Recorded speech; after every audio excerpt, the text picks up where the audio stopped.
Well, holy shit. I actually managed to do it. After procrastinating for ages, I finally managed to produce an audiobook version of the Lunatic Fringe book.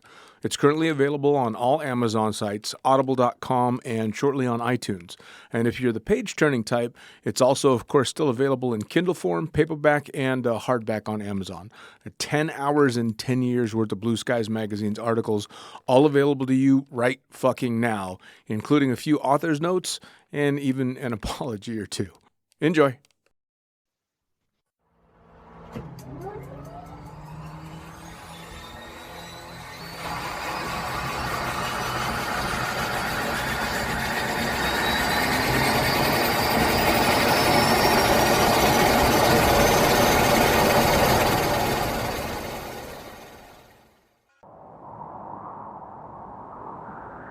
In a world. Mate, hold up. We said we're done with the serious intros. Who said? Well, we did.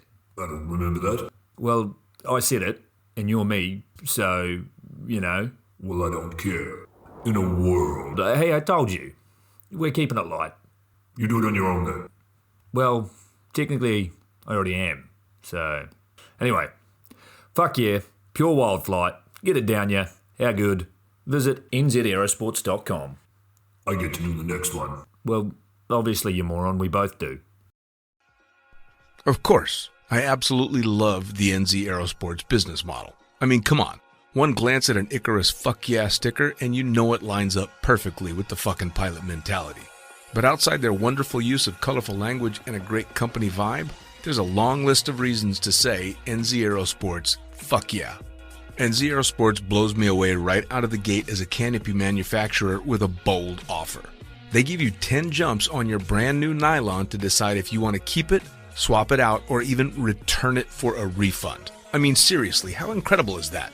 That's like getting halfway through a prom and deciding you prefer the slightly racier date that goes down faster. Seriously, they do that. If you're not madly in love with your new canopy after 10 jumps, they'll let you swap it out for another size or model, or even get your money back.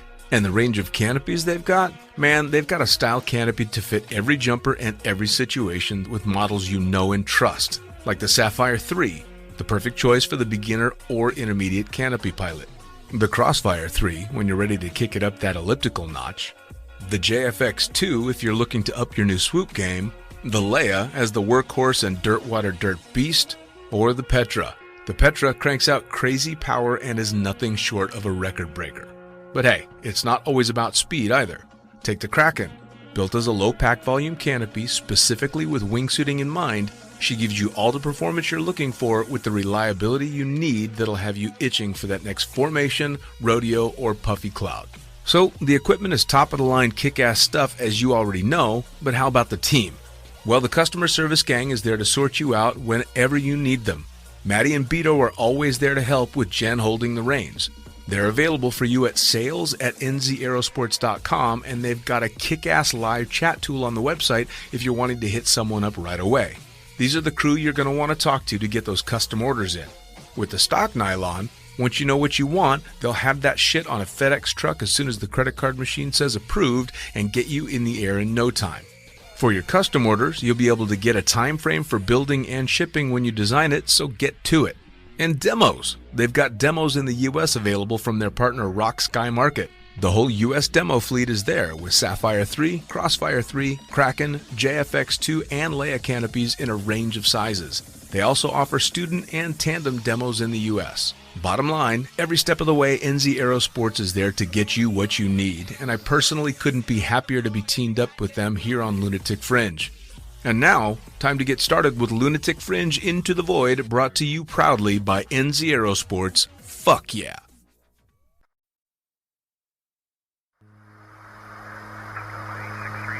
Coming straight from the cockpit, it's another episode of Lunatic Fringe with the fucking pilot.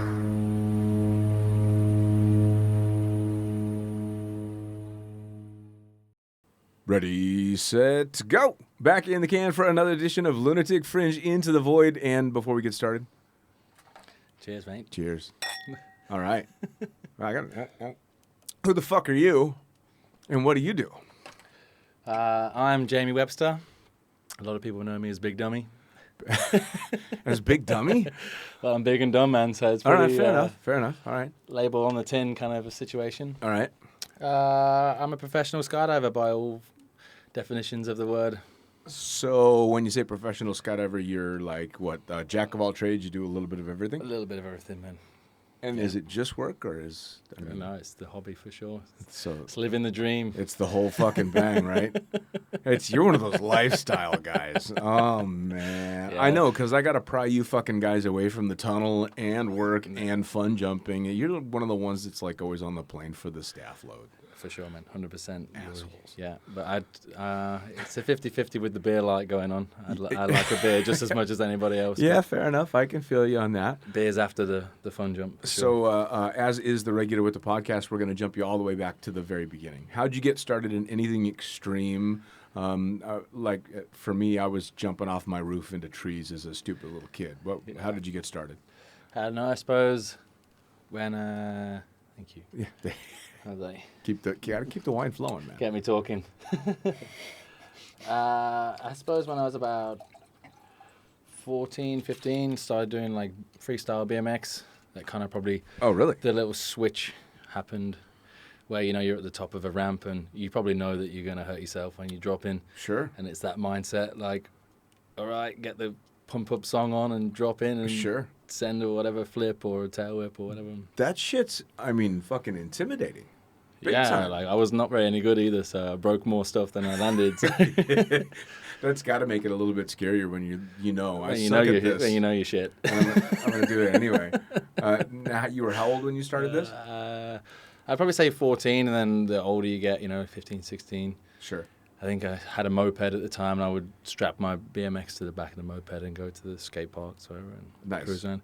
But it was a cool period of my life, like you're starting to get the ropes of being a young teenager, and you're going on the trains, and you're going to these different kind of towns, only a couple of hours away from where you live, but Sure. you're getting a bit of a grasp on what's going on a bit. So, Now, where was home? Leicester in the UK. Leicester in the UK. Yeah. So just hop on the railway and go do. Yeah, that's it, man. We used to go to Birmingham. We used to go to Kettering and Corby. There's some cool places out there. Nice. So you start out on the BMX things, kind of give you a taste of stupid things can be fun. For sure, 100%. And where does it go from there? Probably just kind of going on whatever was fun. Like I got into motorbikes and went on ski holidays and just kind of always watched those videos of other people. And Sure. I was just... Yeah, that's So right. into You're the generation that got to grow up watching fucking videos. For sure. And then I just see these guys flying down the mountain in these suits, and I'm like, what the fuck is that? And that looks pretty rad. And yeah, That's kind of it's kind of the... Wow. Well, and then I went on a ski holiday and I did a tandem paraglide with Okay. some guy. You've got the and you ski off a little bit and it Sure. pulls it up.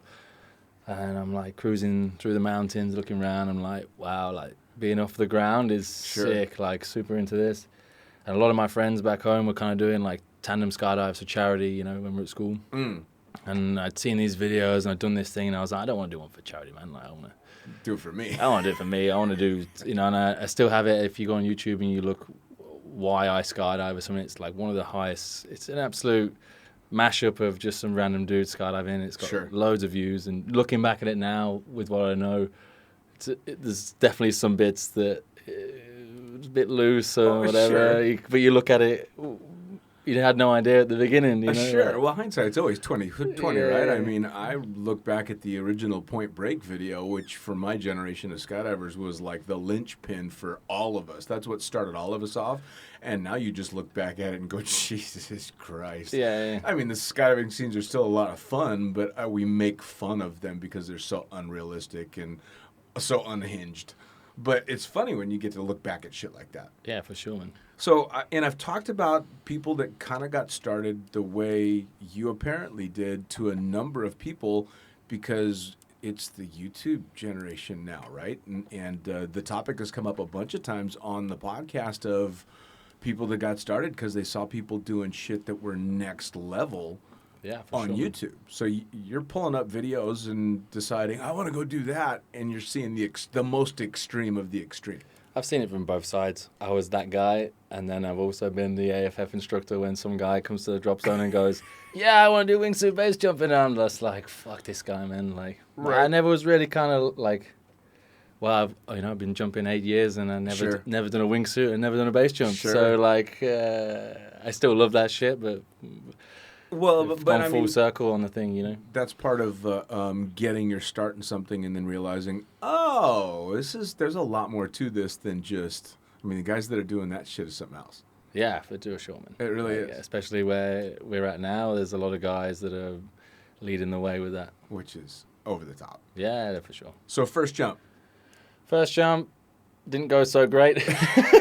Maybe I should have done a tandem first. I don't know. Oh, you did an AFF first. I did an AFF first. I did my ground school. And obviously anything in the UK is like, you do your ground school on the Friday and then fingers crossed for good weather on the weekend. Right. Oh, well, It's the UK. It's like, yeah. So I think it took me 7 months to finish the whole thing with going back to the first one. Like, did the ground school, kind of had a grips on it. Got in the plane and just jumped, no arch, no nothing. Really? One instructor pings off, the other one's clinging on for his life, spinning around on his back and gets me round, and he's like, check the altitude. I'm like, sweet, look, it's 6,000 feet, and my brain's like, okay, cool, 6,000, wave off. I'm like, I never looked at an altimeter before, ever. You know what I mean? Like, I never seen how fast it goes down. Like, fuck, I only just jumped out. I looked at it again, and like, now they're showing me the pull sign, and just the brain is like, I understand the visuals, but I just can't connect the dots to do it. Right. And I reach back for it, and I already know that it's already out, and I'm like, fuck, it just definitely like come down. And they're like, yeah, dude, like that was pretty shit. Like maybe skydiving's not for you. But if you listen to this, Chris Cox, well, it is. So suck on it. Nice. So, I mean, you're kind of the student that scares the shit out of me walking in the door anyway, because you're. In U.S. terms, you're what, like 6'5"? Yeah, I'd be 6'5" and a bit, maybe. 6'5" and a bit. If you're a hottie, I'm 6'6", but if See, me and you talking, I'm 6'5" and a bit. Man. If you're a hottie, I'm 5'10". Jesus Christ. Yeah, I mean, Yeah. you're a nightmare as soon as you walk in the door. Yeah, I'm for like, sure, man. I know I'm going to get that guy. And we're jumping out of the pack, so it's got like a bit of a lower door. At the time, I got no idea what it's a plane. It's a white plane. Yeah, and it was probably a small one compared.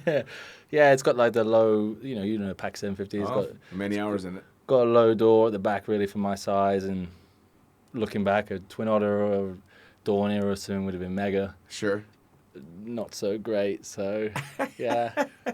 Well, it sounds to me like you fucked up your first jump so bad it wouldn't have mattered if it was a 182. That was the only thing that that I cooked, shall we say, on the AFF. You land on the first jump and they tell you maybe it's not for you. What got you to sign up for the second jump? That was the first re-jump of the first one, but yeah. I was like, nah, man, I want this. I don't know. Some people have it and some people don't. That's what it boils down to, though, right? I mean, it's fucking desire, because you can be scared shitless, but if it's something you want, you're gonna make it happen. For sure, and yeah. I really wanted it, and there we go. What do you think was what was the switch? How'd you turn on the headlights, so to speak, in free fall for the second one? Just having a understanding, or like, actually, okay, now I've done one. Yeah. At the beginning, it's every time you take someone for a tandem, it's like the fear of the unknown. You got no idea really what's going on, or you have no idea. Sure. And now I had an idea, and I was like, okay, cool, right. I get it a little bit more. And that's why maybe I should have done a tandem. Some people were saying, oh, you didn't do a tandem or whatever. Sure. Yeah, it would maybe have been. And actually, I quite like the progression with you take them for the first jump as a tandem. Yeah. Biggest thing, they got the canopy there, it opens up. For that thing, they're looking at the altimeter. I was like, hey man, like when I take you on this tandem, look at the altimeter, look how slow it's going down. Like get a visual for that, because when we go for our own jump, you can't just look at it for 10, 15 seconds, and sure, you gotta be doing other shit. And the parachute, I think, is the biggest thing. You can fly around and like, look, man, this is the landing area for a start. That's where we're landing. Sure. Like in England, it's all fields and shit, and right. You open up and you're flying downwind, or you don't know where you're going, or it's sure. I think these things, when you've got experience and you kind of take it for granted, you jump every single day and you build this sort of awareness up and this kind of thing. Absolutely. You kind of forget that these people that come have zero, like absolutely nothing. Do you know what I mean? It's not like they just watch this and they get it. Sure. Like they have to either do it or you have to tell them or like. Well, and they watched fucking people like our friend Nick jumping off the Burj Khalifa yeah. with Matt. For fucks, that's what they watched. I mean, nowadays the exposure to skydiving and air sports for most people in the YouTube generation is not somebody on a tandem. It's somebody just fucking going balls out. For sure. So they really don't have any idea Nah. what's coming. And the amount of time and training and dedication it takes to get to these. Yeah. And even if, I think I have as much time and dedication as most. Sure. Not all. Sure. There's always more than, but Of course. I'm still dedicated and I push. But, you just get to a point where it's like, okay, doesn't matter how much I do it, I'm still not going to get to the level of some people. Do you know what I mean? It's like, it doesn't matter how much time and money, my always thing is like, skydiving is time and money. You have lots of money and you can just splash it out, or you have more time and it takes you 20 years to learn the same thing. But I feel like sometimes you meet people and you're like, there are people that are next level. Beast. Yeah, there's people that are next beast, level because, I mean, I think time and jump time and jump numbers will get any skydiver at least to a certain point. Everybody's going to reach at least a certain level of proficiency and go out and be a, quote, good skydiver or even a great skydiver. But the leap between great and fucking next level ninja is huge. Yeah, for sure. And I personally don't think it's a trainable thing. No. Like you meet some people and you teach them it, and in 2 seconds they've got it. You teach the same people in it, and I wasn't one of the people that got it in 2 seconds. Sure. I also wasn't the one that took 5,000. Sure. Do you know what I mean? Like, Right. I'm somewhere in the middle, but these people, they are. Oh, next level. Yeah, and then that's where it's going. That's where the sport's going with those guys. I was lucky in that I picked it up quite quickly, but my whole experience level and ninja level is capped. Like I have this one area that I'm from A to Z. I'm gonna fit in this area, and I learned quick, but I'm never gonna learn some of this extra shit. And I figured that out actually watching a guy you probably know named Raph fly in the fucking wind tunnel. Yeah. And I'm watching him do shit in the tunnel, and I can't visibly see any changes in his body position. But the shit that is happening to his body is insane. Yeah. And it's like he's probably moving a heel or his little fucking finger, and he's just done all and he's everywhere. Right, and you can't teach that. Like that's not something you can break down. I can't teach you how to do a triple fucking layout while out face carving, whatever. By the way, I have no idea what I just said. No, you know some things. Throwing down the technical jargon. Yeah. I can't. You can't fucking teach that like you can teach an arch. Yeah. You can't break that down. It's a matter of trial and error, right? But you have these guys like that. And I know a guy when I was in Mexico. His name's Sebas Garcia, and he was like fly for life, top group, 500, only 500 jumps, not really that much tunnel, just a complete natural, like, just got it, really body aware, very good balance, like, studying the videos and watching, and he's got a job and going and flying with Raf. Right. And he's only there 1 year, and you see them two in the tunnel, and you can't tell who's who. You know what I mean? And it's it's so there's always gonna be somebody better coming, and he'll probably be king in 10 years, and then there's gonna be someone else come through, and it's gonna be like yeah. Well, that was like, and I've brought him up often on the podcast and had him on a couple of times as well. A good friend of mine named Ray Kubiak, who is one of the OG tunnel ninjas. And I still get to say my claim to fame is that I taught Ray how to fly. Because I was an instructor at the Flyaway Tunnel in Vegas when Ray came to fly, and he was bar none the worst fucking student I ever had. He was just slightly shorter than you and stiff as a fucking board. And in the Vegas tunnel, you actually have dead air in between the net and the wall. And he would just fucking slam into the wall all day long. There's no way this guy's going to learn how to fly. And he's an employee of the tunnel, by the way, at this point.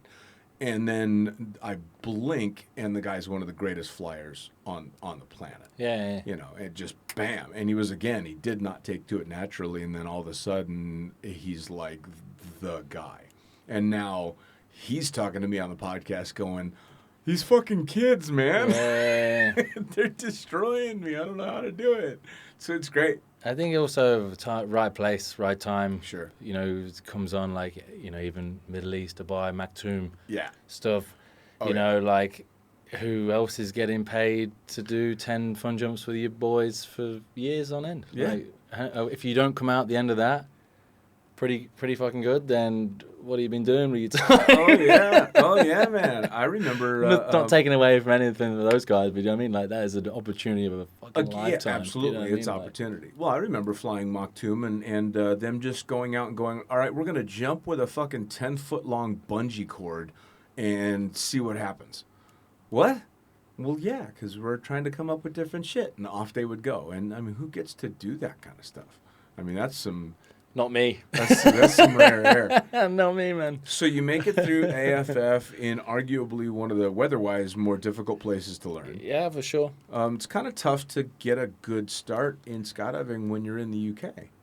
Yeah, and I also like going back from traveling, going back to the UK scene. It's a bit of a different vibe. It's a lot of military kind of background to it. Sure. So, I don't know. I don't think anybody likes coming out and hanging out on your spare time and people shouting at you. You're probably having people shouting at you all week at work. I don't want to spend my spare time with fucking someone shouting at me. Right. You know?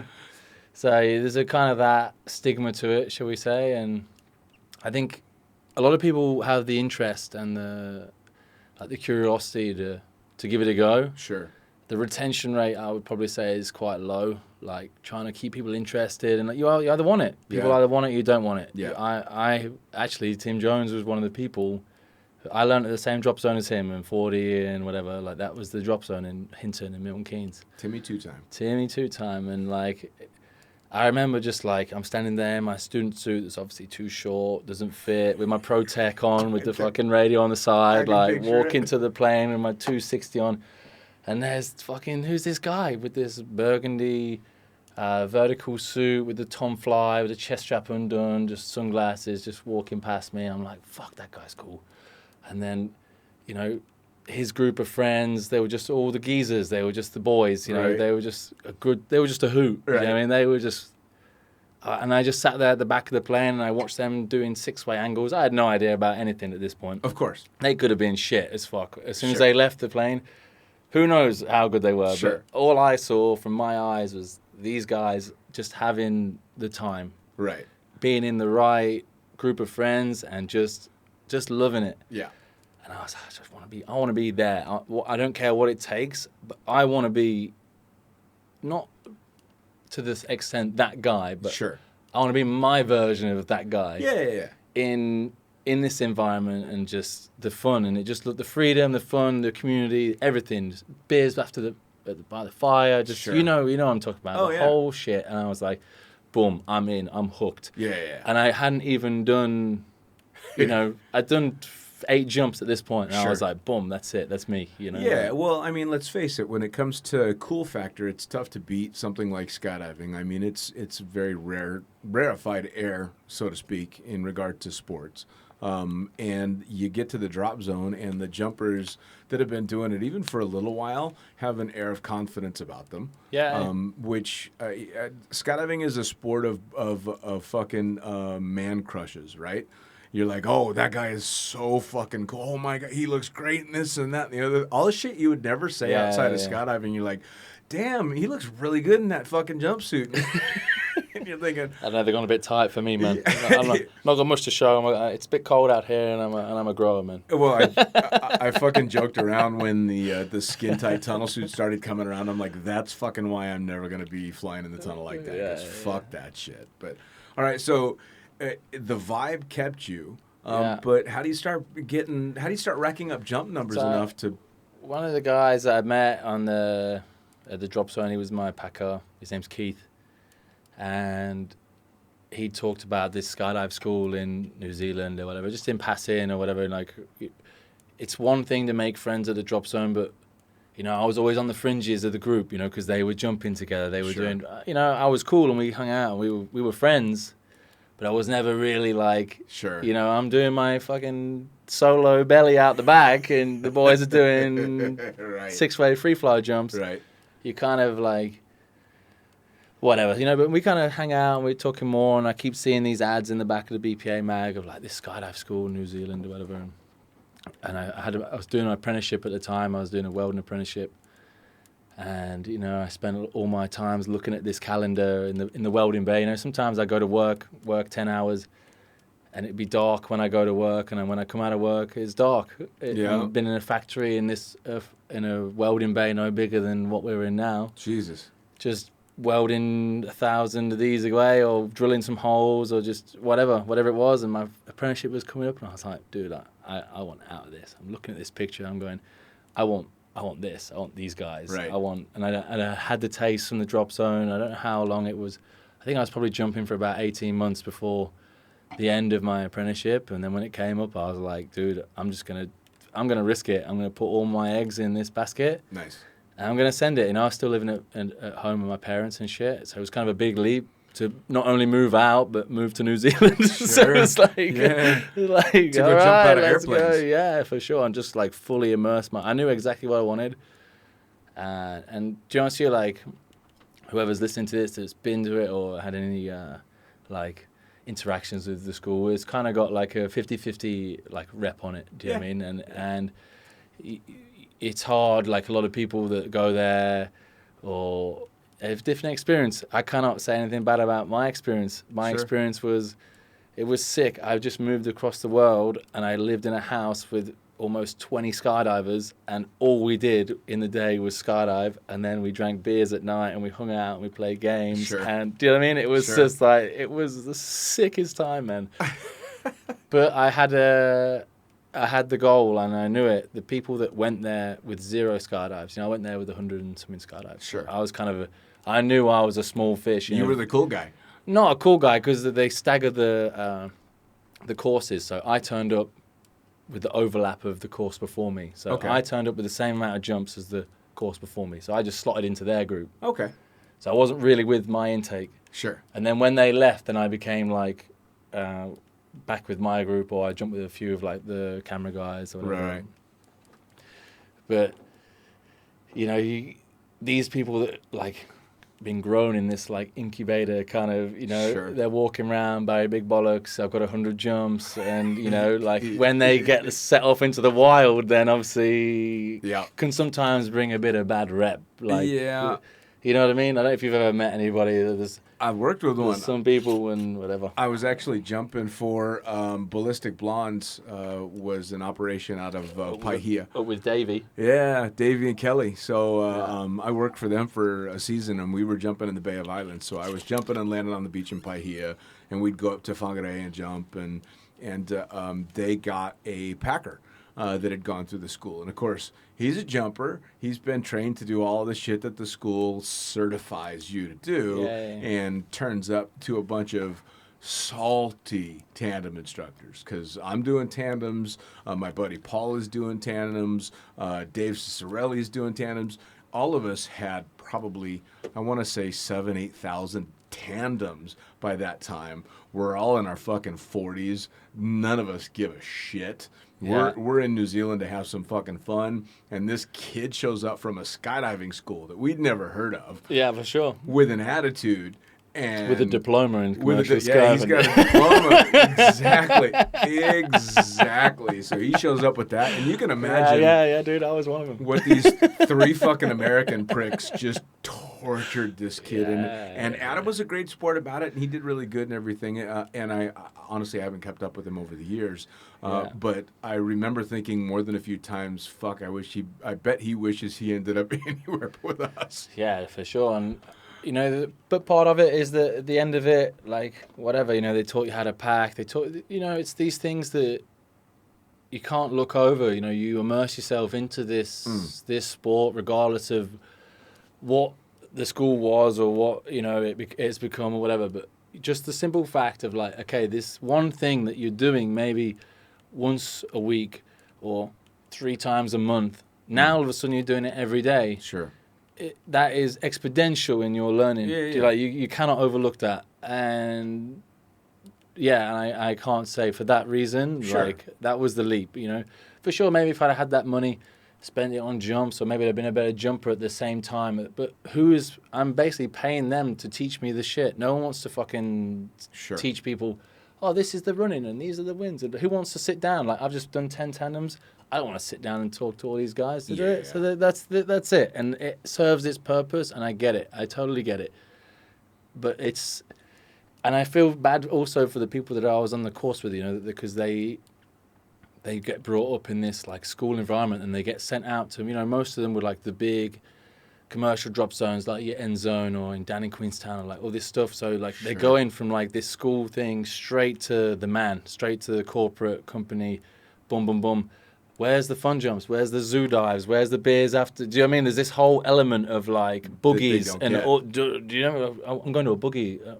What's a boogie? I'm how the fuck have you got to 2,000 jumps and you don't know what a boogie is? Right. Like, right. Yeah, absolutely. you should go to a boogie. It's gonna blow your mind. Absolutely. You don't know what skydiving is. You just jump out of airplanes. Yeah, and it's because then this breed of commercial skydiver comes out, and it's a job, and it's like when the corona happened, I was out in New Zealand. Like, we'll come back to the progression of where I went. But you know, when corona hit, I was in New Zealand, and okay, boom.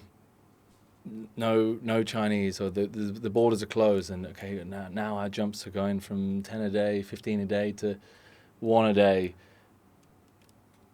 0 a day, and like, okay, cool. Well, I don't have a job anymore. What's going on? And then, you know, people are like, I'm sending my mum, like, Mum, can you send me my welding certificates out? Email me welding certificates, and I needed it, like, and I was just like, no, I want this. Right. I'm not gonna go back to that shit. And I moved to Germany. You know, I moved to Berlin. Another risk, but like, I can't give it up. I'm gonna do it. And so many of my mates that were there, they were being a postman, or they went back on the tools, and I was like, good luck with that, boys, but it ain't for me. Yeah. You know? Yeah. Well, I mean, Corona was it was a real kick in the balls for a lot of people. Yeah, for sure, man. But especially to be at the time in your career where you're getting there. You know, you're finally getting there. You're making that headway, and then all of a sudden the fucking rug gets pulled out from under you. Yeah. I mean, when Corona hit, I got to admit, my first thought was, oh, thank fuck. Yeah. I need a break. You need a break. To be fair, I didn't actually have a bad time. You know, I kept looking at my friends on Facebook, and like, you know, they were moaning about these lockdowns. Like, I went from New Zealand where I had maybe 6 weeks lockdown, like, you know, when it all first came out. Yeah. I lost the job I was supposed to go to Thailand and go to there. And then when it all hit, they were like, boom, that's not happening. So I just kind of hunkered down until the end of my visa, and then it was coming up, and I was like, I made the risk, went to Germany. The rules there weren't super strict, other than the fact that you couldn't have any skin showing, which for me was super retarded. Like, this virus that you can catch. Now I'm not allowed to wear shorts and t-shirt to jump in 35-degree heat. I have to wear long pants and long sleeve. So just dying, like, I'm like, whatever. But, you know, kept jumping. You know, I probably saved just as much money in 5 months there as I did in a year in New Zealand. Sure. Like, with the euro getting paid. And then I went to Mexico, where they welcomed me with open arms. Sure. And it was like this whole thing wasn't even happening out there, and it was amazing. It was a breath of fresh air, you know, after almost a year of the bullshit. Well, that's one of the great things about skydiving as a worldwide community is once you've reached a certain level, you've got a job for life. Yeah, for sure. You really do. You know, unless you become a pariah, unless you become known as that guy not to fucking hire, and those reputations do follow people. Yeah. But if you're not that guy or girl, you have a job anywhere in the world. I mean, I was lucky enough to get a job chucking drogues with Ballistic Blondes because I just wanted to get out of the airplane for a winter, and I knew the right people. And it was a telephone call. I got a gig in Fiji because I knew a guy, and they didn't ask for, he's licensed, he's got to, fucking send him our way. Because I knew the right guy. For sure, man. And it's not just the job, it's the sofa to crash on. You know, it's the people too. You can't just burn jobs. Sometimes you burn jobs just because is what it is. Big Sure. personalities, whatever. But you can't be burning Well, friends and burning people too. We are a you know, bunch of fucking alphas. I don't know. I'd like to think I'm not an alpha, to be honest with you. I'd rather just let someone else take the reins. All right, and I'll just all right, cruise at the back. Easy life, man. Let's say there's. I think skydivers are all alphas, but I think there's degrees. So it sounds to me like you're on the lower scale of alpha. But you have to be an alpha to do what we do. I mean, you take a human being's life in your hands how many times a day? You got to be boss, and you have to know that you can fucking do this. Yeah. That's alpha. Oh, yeah. You're not going to get some, I'm not sure if this is going to work out. Yeah, definitely. But I think that just comes from the I don't know. The risk is always there. I listened to your podcast before and it was like, it's so safe now. It's like, the gear and whatever. We've got to the safest point skydiving's ever been. But the ultimate risk is still there. We're still jumping out of an airplane. Shit can go wrong, whatever. People die. Yeah, and it's like, you strap these people to you and it's like, my mindset and how I deal with it every day is that as long as I attach them to me, I am looking out for number one. I am looking out for myself at this point. That always used to be my joke with all my students that would get really nervous. Is one of the jokes that I would use to calm them down would be to say, everybody has dinner, or everybody eats dinner and we haven't even gotten lunch yet. And you're attached to me, and I'm gonna have fucking dinner. So we're good, But those things are comforting. People was like, oh yeah, shit. Actually, this guy does it every day, and he's planning on doing 5 more after this. I have no desire to die. But then again, I was also very blunt, and I just talked to Tiana. Was the last interview that I did, and we talked about, people will always ask the question, does anything ever go wrong? Yes. Yeah, for sure. Do people die? Yes. I've never lied to a student. I've had students look me in the eyes. So there's you could die, but we couldn't get killed, could we? Yes, we could absolutely die on what we're about to do. Let's go have some fun. Yeah. I try and die. I don't really try and, with the tandems, I don't really go for that approach. I don't really go, yeah, dude, like double shacks. But my students, I don't try and scare them, but I want to give them like, do you have actions, reactions? This we have to respect this. As long as we respect it, even just for like anybody, you might have 20,000 jumps. As soon as you do not respect it anymore, like it's gonna bite you. Yeah, for sure, man. Like this there, and I've had my fair share of. I don't know how many lives I've got left. To be honest, I got a few. Sure. I think I've probably used 3 of them. 3 lives. I'm like. Lives, and you being the pilot would like one of them. Please, by all means, don't fucking. They hear me talk enough. Please tell me, especially about the pilot shit. Well, like I passed my tandem rating, and then with the company I was working for was like down south. It's nice in the summer, and then in the winter, obviously it's shit. So you can move further up north. Right. So my friends had moved, and they were the drop zone owners, and they're like, cool, like. We've got this slot for you. Come and just do a little fill-in for us while we find someone, and into warmer pastures, and like beach landings and backpacker town and like, you know what I mean? Like, there's one thing being an instructor in the middle of nowhere and you live in BFE, yeah. I've done it. And then there's when you're an instructor and you live in a backpacker town and you know what I'm saying? Oh, yeah. You enjoy it. Yeah. And so, I was like, yeah, I'm totally down. I'm cool. I got 130 tandems all out of the caravan. I would like to think that I'm not a complete retard of what I'm doing. I'm still obviously completely inexperienced. Sure.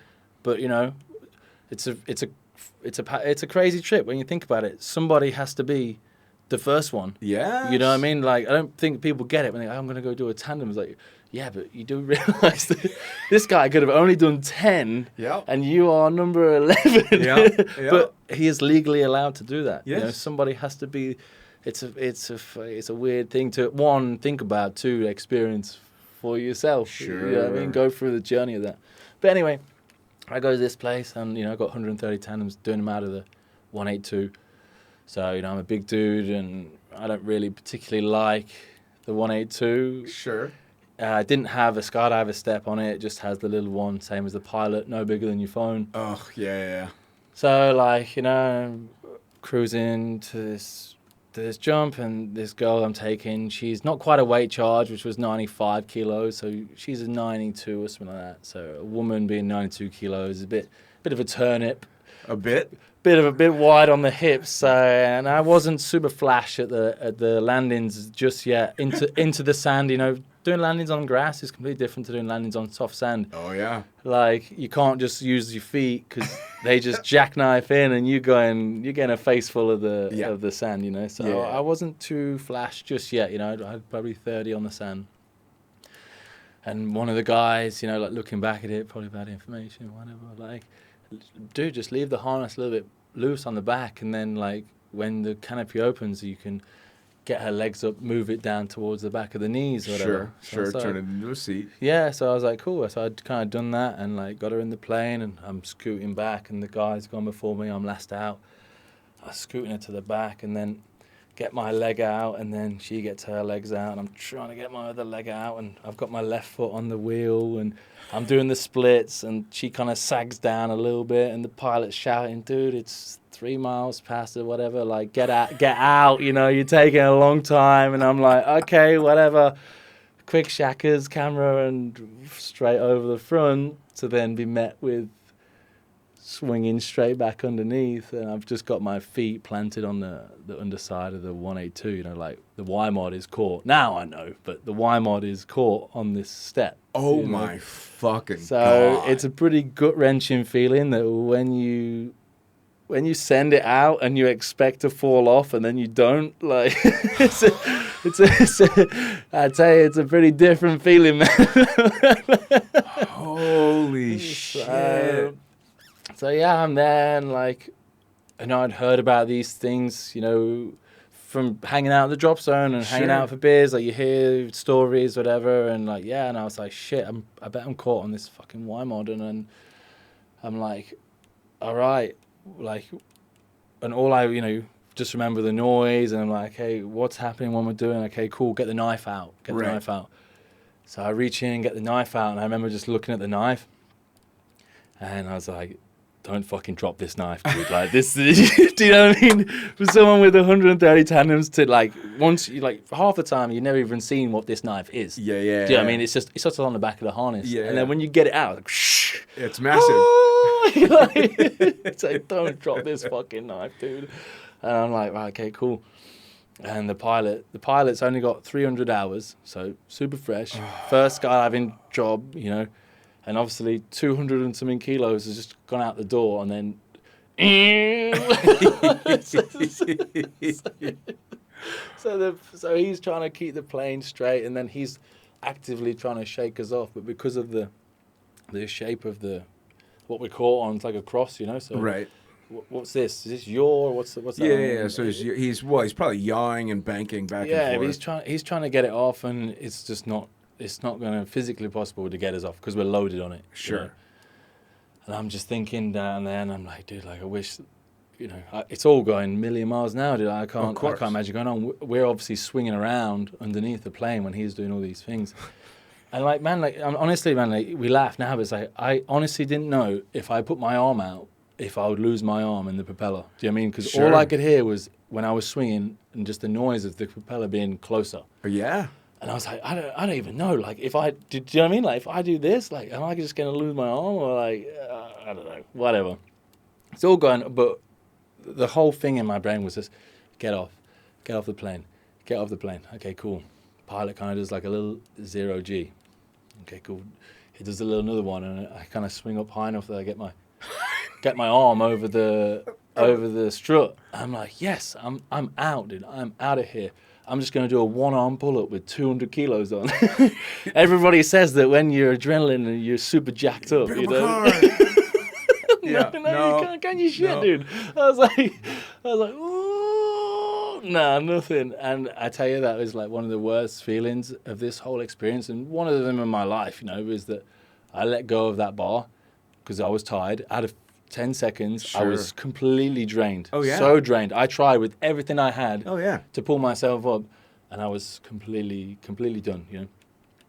And for me to let go of that, Yeah. Not, you know what I mean? Like, I thought I was going to get up. I was Sure. like, cool, I'm just going to climb back up. Like, and then for you to kind of get there and realize that that's not actually physically possible, All right.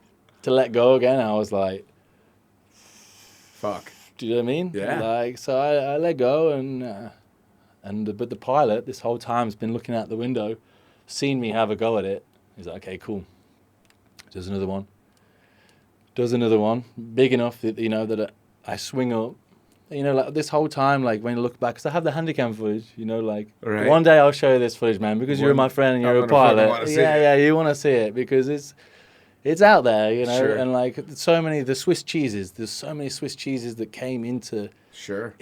why this happened, but them same Swiss cheeses were how I got off. You know what I mean? Yeah. Like, you look at it, what did any of the gear come out? Did the drogue come out? Did the reserve pin pop? When he's doing the neggies, does my head, because I'm big, man, like if he does a big Sure. one, my head's going to split the back of the wing. You know what I mean? Yeah. Like, I got no helmet on, I'm just jumping with sunglasses. Like, Sure.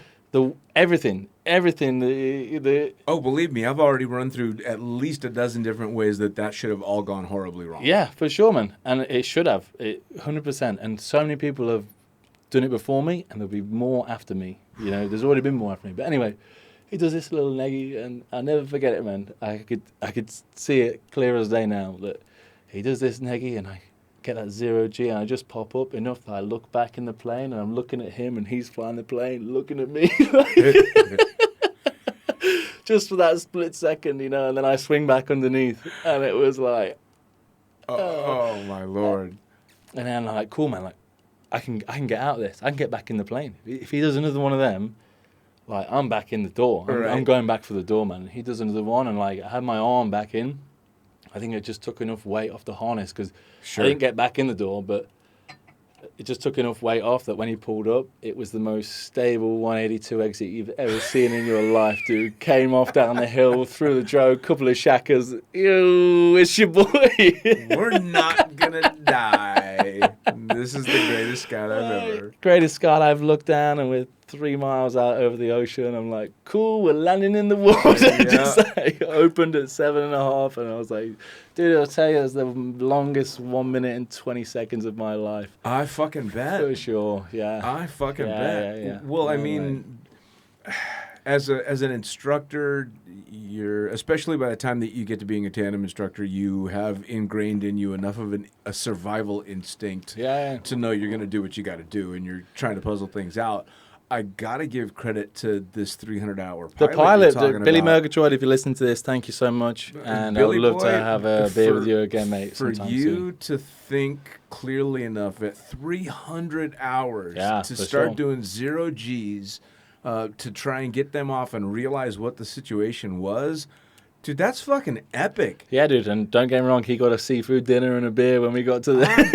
He should have got a fucking blowjob for that shit. To be fair, man, I would have gave it to him. Holy shit, man! I mean, no. I mean, really, hats off. That's some really sharp thinking for such a low Yeah, time dude. pilot. Yeah, dude. Because you can equate a 300-hour pilot to a 50 jump skydiver. You know, Yeah, just yeah. enough to fuck it up really bad. 100%, man. Like, he kept his head. He did enough without doing too much. That's what I said about the neg. If he'd just done a massive one, Oh yeah, like, that'd have been it. Yeah, That'd have been me. Like, yeah. You would have head been open on unconscious the thing.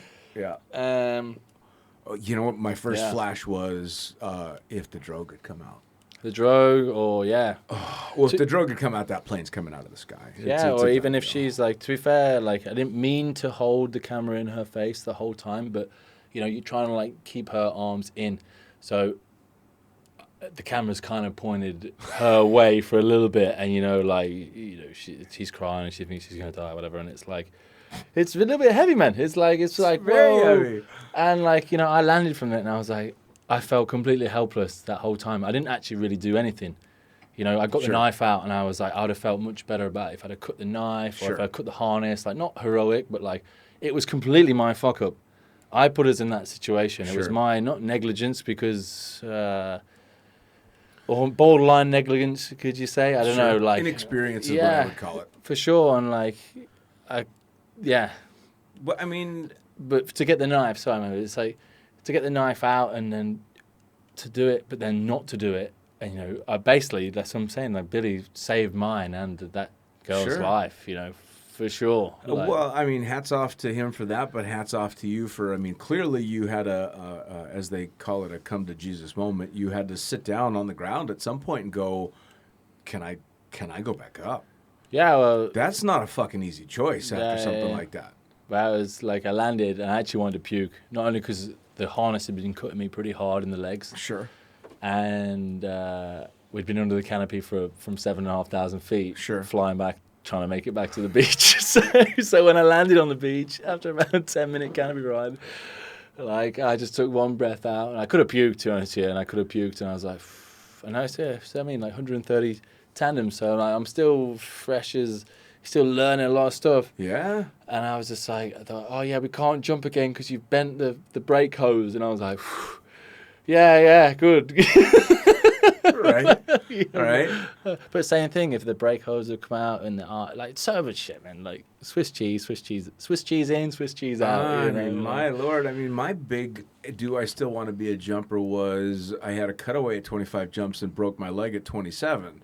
Those were my big moments, and neither one of those were going to fucking kill me. Yeah, and yeah. certainly not take a plane out of the sky. So Yeah, for sure, man. You must have had to have a conversation with yourself. Yeah, well, it's more the conversation after, to be honest with you. That's what I like, mean, not even just like straight after. Straight after is easy. You're like, just get me the rig. I'll get back on the horse. I'll go. It's when you sit down and you actually think about it. Like I spoke to one of the other guys that I started working with, and he jumped out with a seatbelt on, and And it was with the Cresco with the automatic door. Yeah. So like he's jumped out, he's got the seatbelt on, and he's like, okay, cool, fuck, I'm looking back up. There's another tandem to come. It's okay, he'll cut me off. And he looks up and he just watches that tandem jump out over the top of him. He's like, fuck. Now I'm stuck here with the plane, and you're a pilot, everyone loves flying the Cresco because once everyone's out, you can do the big wing overs and you can dive it around a bit. I don't know what you're talking about. Yeah. I would never do such a thing ever. Someone that you know, just a friend. Yeah. Asking for a friend. Yeah. But you know, the pilot's gone to close the door, and the door's not shutting. And he's like, "Why is the door not shutting?" He turns around, and then he sees the seatbelt out, and he's like, you know, and it all comes to these things. And he said to me, he's like, you know, after that I wore 2 hook knives, you know, because he had a hook knife in the back of the harness, Yeah, and he had a hook knife on his trousers, and it was like if you kill it. If you drop it, obviously it's nice to have a second one. Sure. But also the one for him is that he said that because the seatbelt had twisted round, he couldn't get the hook knife mouth into the. Do you know what I mean? Because it was bigger. Too wide. Yeah. So the second one that he had, it was a wider kind of angle, so you could fit in. But these are things, man. Like, you know, the beers around the drop zone kind of shit. You know, I learned something that day, and I was like, "There's something you never think about until you're swinging around underneath that plane. Sure. You've never thought about that." And okay, cool. Where would I have cut it? And that's why I go back to that one with the Y mod. Where would I have cut it? Could I have cut it here? I couldn't have cut it here because it's on a bungee. You know, it's not going to hold 200 kilos on between our chests. You know, I'm not cutting this one. It's not possible. I think it was caught on the webbing bit between the leg straps. Sure. You know, I think where it's like properly heavy duty webbing. Yeah. That's where it's got it. But more knowledge and train of thought. Like, okay, how can I like troubleshoot this? Sure. You know, like it's not just a complete shock. You know what I mean? Like, and I mean, I hate to say it, but the reason that skydiving is, after we've just talked about how you really almost fucking died on that one, how the reason that skydiving is as safe as it is now is because from the very beginning, people have been finding out where shit goes wrong, right? Yeah. I mean, when I had Bill Booth on, he's talking all the stories about when they were fucking designing tandems, and you know, nobody knew about the possibility of something called a side spin. Yeah. What's a side spin? Until a number of people went in on side spins, and they were, you know, jumping drogueless. I can't even fucking imagine deploying a main canopy without a drogue keeping me at normal. But all this shit is because somebody landed and had the same thoughts you did. Like, oh, fuck me, that was bad. Yeah. And I can't, when I see people, because, you know, I was that guy jumping turbine drop zone and the Y mod. Oh, you don't need the Y mod. And some guy said to me, I was like, hey, man, maybe you should check your Y mod, because there's this case where the screw was loose in the door because the seat exits out the caravan, and it Sure. got stuck. The Weimar got stuck on the screw, and I was like, "Oh yeah, cool, I'll do it." And then you just kind of like Sure. you don't do it consciously. It's not Right. like I go, "Well, fuck that guy." Like it just starts to and that was a harsh fucking reality check, and I go, "Cool, man, like you never see me now with my Weimar like fully undone out the Sure. back, and it's like." Yeah. And I stopped chucking drogues basically right before the Y-Mod came in to play. And the Y-Mod came into play because I'm sure you've heard the jump. Yeah, for well, sure. there were a couple. There was one paraplegic guy and then one pear-shaped lady who fell out of the harness. Yeah, I can't even fucking imagine. for sure. I can't even imagine. So the Y-Mod is a great addition to it, but I don't think I've probably done 100 tandems with it before I hung up my tandem rating. It's just the experience. Comes with the experience. But the thing was for me that switched that day, and I was like, I'm super glad that it happened to me at that point. And for sure, I'm human still. I make mistakes. I Sure. might have an off day or this thing, but like, I still think about what that made me feel like Sure. to like how I don't want to ever feel like that again. Okay, Sure. cool. Well, I will check my gear. I'll make sure that it's good. I'm always looking at the plane going, what if? What's the what if? Where are we landing? What's going on? What happens if Dean says, jump out, we're fucking going in the water? How close am I to the door? All these things that you really, after you Sure. start doing instructing and you're sitting there and you have all these times in the plane and you hear all these horror stories, plane crashes, whatever. Like, these are the split seconds or the split decisions that I'm hoping that, because I think about it all the time now. Sure. From that point, thanks for having it, not thanks for having it, whatever. But I hope that if I ever come in that situation again, and at least that I've spent some time thinking about it, it just happens by instinct. Sure. And I just make a decision, or maybe I don't try and go for that. I try and go for this exit. Or, Yeah. do you know what I mean? All these things Well, like you run through all the Yeah, scenarios in yeah, your for head. sure, man. I believe me. I mean, sitting up in the cockpit for fucking years, all I do is run through scenarios while listening to music and farting. yeah. I'm that's basically how can I kill 20 people on this load, and how do I make sure that that doesn't happen? I don't like this song. I shouldn't have had so much beef. That's my whole fucking day. Yeah. Don't kill people, fart. Yeah, but you'll be doing I hope that you're doing the same thing. Like, okay, I'm at this height. What happens if I have an engine out? Can I make it back? Like yes. these things. All day These, long. and I think I feel a lot more comfortable.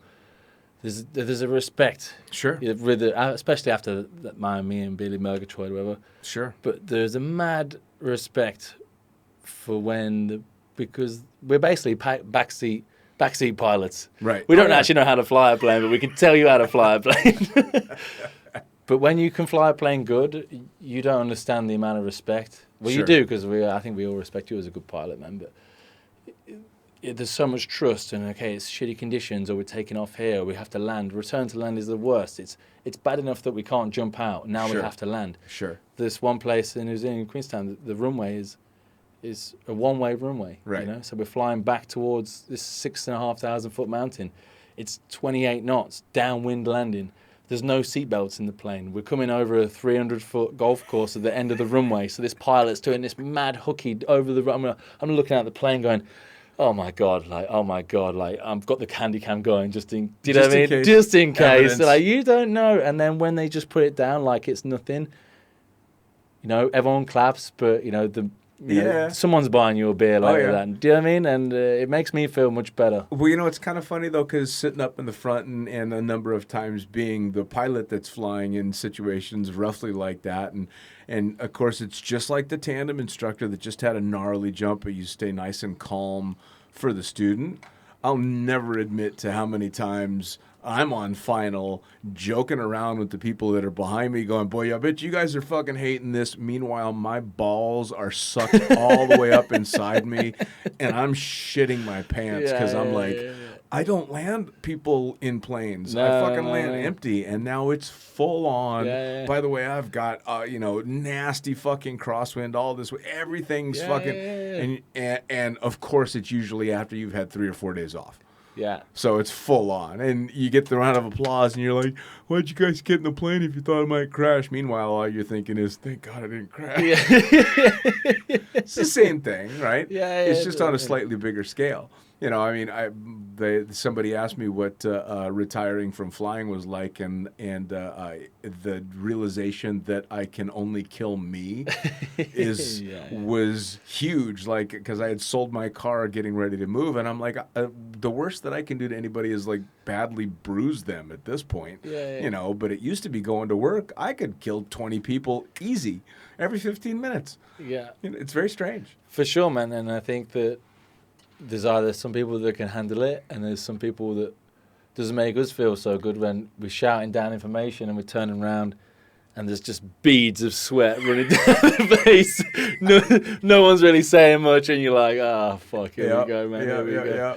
You know, if you turn back and somebody's like, you know, they got the ball by the horns, you know, it's all, it's infectious, man. It's infectious. Absolutely. Well, you're like, you know, that person's got it. Okay, I don't need to worry because he's not worried. Yeah. Which goes back to something you said way at the beginning of the podcast, which was reading your student, and you know, you have to play 30-second psychologist, right? What's going to make this person feel better? Which was why tandems turned out to be my funnest way to jump, because you had to get so good at reading people so very quickly to learn. All right, is the horrible, absolutely we could die during this okay? Or is this the, look, I do this for a living. You know, you got to figure that out really quickly. And it's fucking fun. Yeah, it definitely is fun, man. It's a good time. Fun. But now, aside from that, you're an instructor, you take tandems, you do all that, but you still have your passion for the sport. Yeah, so 100%. where is that taking you? I'm trying to fly in the tunnel a lot, you know. What do you dream competition stuff? I mean, are we? Yeah, like if I feel like I'm at a level where I'm competitive, or maybe it's not even just about the competitive thing. If the right kind of people, I think it's if I'm going to spend that amount of time with people, I'd like to at least like the people. I'd rather be in a team with my mates, right, than be in a team with amazing skydivers and just them all be shit cunts, you know. Yeah. So I'm at a good place right now, trying to like work my way in, but.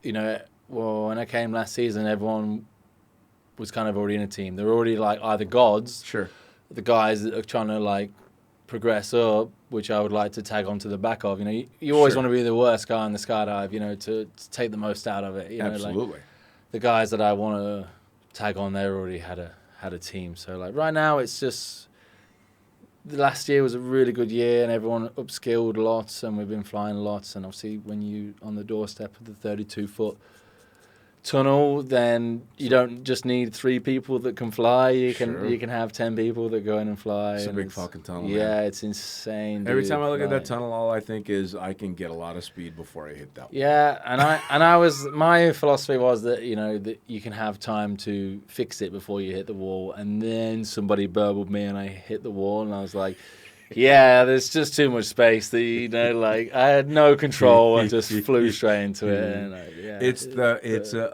it's a very humbling thing learning how to fly well in the tunnel. Yeah, it's a very humbling thing when you smack the wall and you go, shit, that's hard. Sure. Yeah, right. I had a guy took me into the Paraclete tunnel many years ago, and I misread the signal that he was giving me, and I thought he was trying to tell me to do one thing and not the other, and what I did was basically rocket up into the wall like 20 feet higher than he wanted me to be, and of course came back down to the most horrified look on his face and me going, oh, that wasn't fucking fun. Yeah. I'm sure that's not what you meant for me to do. No, of course not.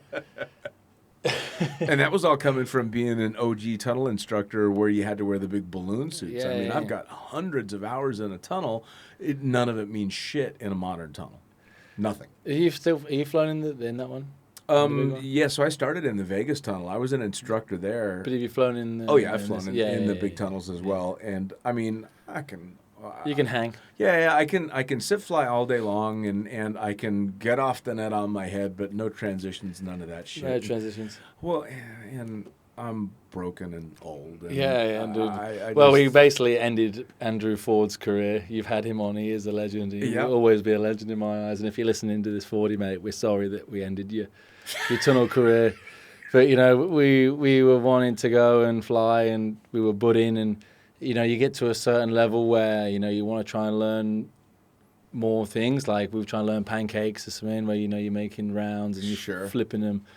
Like you get to a level where you can't do them, but you want to do them, so you're just gonna have to. You just have to go for it. Sure. Like, you can only baby it so much. You know what I mean? And I think we were kind of running that kind of dangerous line. And he was flying with us, and it was like a load of big dudes, like 90 kilo plus dudes, and he's not so 90 kilos. Right. And I think he kind of caught a bit of a burble and a knock, and he wanged out and hit the wall, and that was him. I'd never seen him flown in its own lever again.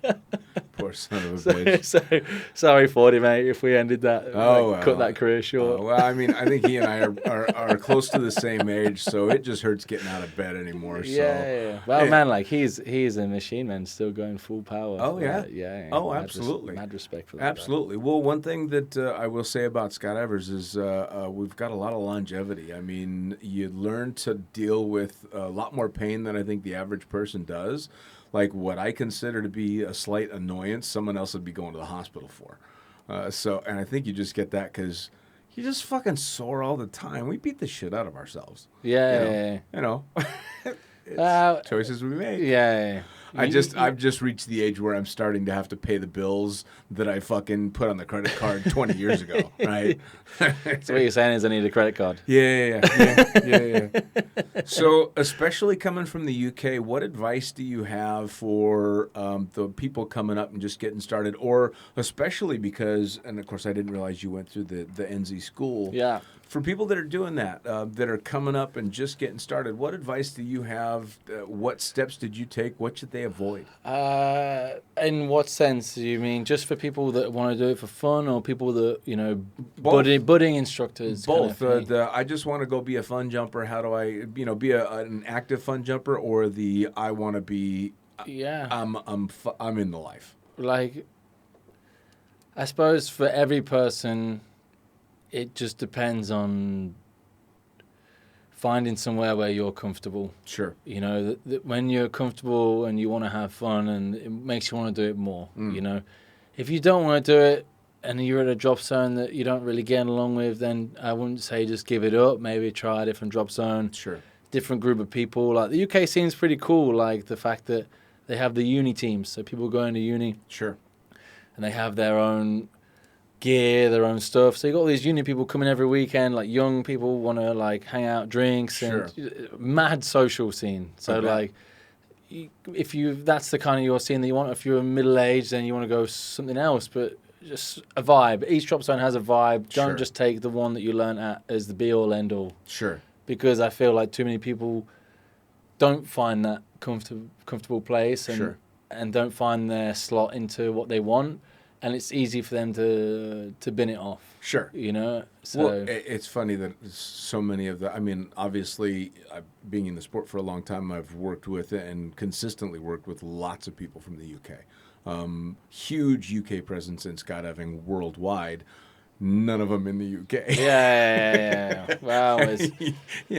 So all the Brits and Irishmen and Frenchmen, all these European skydivers aren't, they represent there and they go there and jump, but they spend most of their time abroad. But that was the biggest thing about being an instructor, man, and that was, it's a ticket to travel. You've got your certain amount of jumps, whatever, the 1,000 jumps, tandems is the magic number. Yeah. Once you've got that, you can basically apply a job. Sure.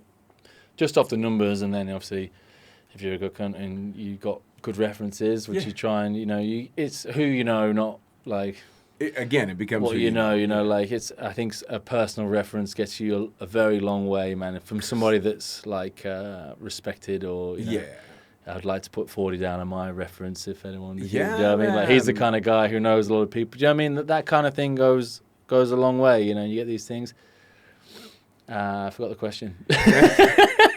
No, you pretty much hit it. That's just basically find your vibe. Yeah, find your vibe, man. 100%. Awesome. I mean, Honestly, you can take the sport any direction. There are a million different directions you want. You can focus in on just being an instructor. You can be an instructor that wants to compete. You can just be a fun jumper, a weekend warrior. I mean, it's just kind of pick what you want to do for sure. 1,000,000%. And what's cool about the sport is it has some longevity to it. For me, anyway, like, you can spend as much time on one discipline and you feel like you're getting burnt out, and then there's a whole other discipline that you've not even scratched the surface on. And yeah, it's you're never gonna get. Someone explained it to me pretty good. It's like, imagine an infinite level skyscraper and you're just at level 1, and when you hit the stairs you feel like it's going to nowhere, and then you turn a corner and then now you can see level 2. You know what I mean? Like, you're walking away, you've got no idea, and then oh shit, there's level 2, and you get to level 2 and you, oh shit, now it's all the way away from you again, and then you get to level 3, and that is an endless cycle, man. Well, to reiterate something you said earlier, as soon as you don't have respect for it, or as soon as you think you don't have anything left to learn, fucking take up golf. Yeah. Stop. As soon as you know it all, you've got the wrong attitude. Yeah, golf's not for me though, man. Yeah, fair enough. So I was like, man, I spend all my time looking for my shit. I don't need to go play a sport where I spend my time looking for my fucking shit. And dude, if you're a full-time skydiver, you can't afford to go play golf anyway. Jamie, cheers, man. Thank you very much for having me. Fantastic talk. I'm going to have to get the other 2 horror stories out of you next time around. Yeah, for sure, dude. Take care. And there you have it. Another episode of Lunatic Fringe Into the Void, brought to you as always by, and say it with me, fuck yeah, NZ Aerosports. Head to nzaerosports.com. By Pussfoot. That's right, head to pussfoot.com, the extreme sports collective, and check out everything they've got to offer. By summitparachutesystems.com. Jarrett Martin and the family cranking out amazing pilot rigs, as well as incredible rigging courses. And now joining the Lunatic team, it's the one and only Tony Suits. You know him, you love him. Head to tonysuit.com. Check out all the amazing standards, as well as the new incredible signature line they've got going on. And as for us, the Lunatic Fringe is now on YouTube. That's right, you're going to have the chance to put faces to the audio by heading to youtube.com and looking up the Lunatic Fringe podcast. It's easy. Hit the like button, hit the subscribe button, check out all the amazing videos from the previous guests that we've had, as well as new and upcoming interviews on video. As always, I am the fucking pilot. Head to thefuckingpilot.net or theprincesspilot.com. Thanks for joining. We'll see you next time around.